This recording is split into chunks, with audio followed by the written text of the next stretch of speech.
ils veulent avoir, tu sais, les filtres qu'on a, là. Ils appellent ça la Snapchat dysmorphia.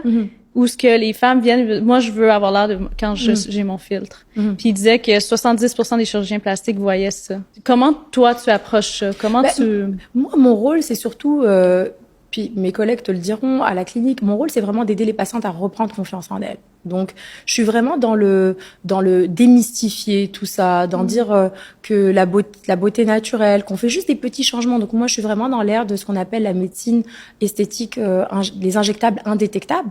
Et je suis super contente parce que je fais ça depuis que j'ai commencé, en fait. J'ai jamais été dans l'exagération. Et maintenant, c'est devenu à la mode, si je peux dire.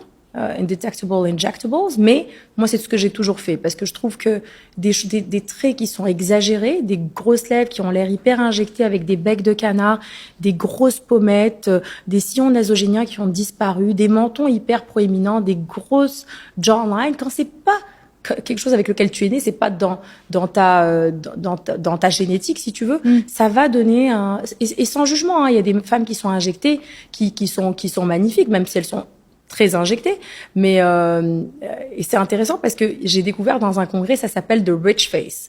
Donc par exemple des femmes au Texas, quelqu'un qui est super injecté, c'est comme si quelqu'un avait un super beau sac à main, donc ça veut dire qu'elles sont riches. Donc si elles ont des grosses pommettes, des grosses lèvres, les trucs, ça veut dire qu'elles sont riches. C'est un signe de richesse. Et encore une fois, je veux pas porter de jugement parce que c'est pas du tout mon style, mais moi, la clientèle que j'attire, c'est des personnes qui veulent vraiment se ressembler et juste rehausser leur beauté naturelle. Donc, on n'est pas dans l'ère de l'ultra transformation complètement abracadabrante de trucs qu'on voit dans les réseaux sociaux qui sont pas du tout mon style ni ma signature.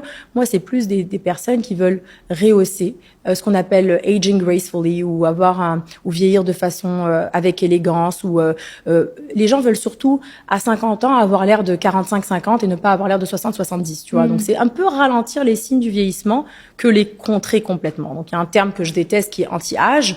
On va tous vieillir. C'est un privilège pour moi et mes patientes de vieillir.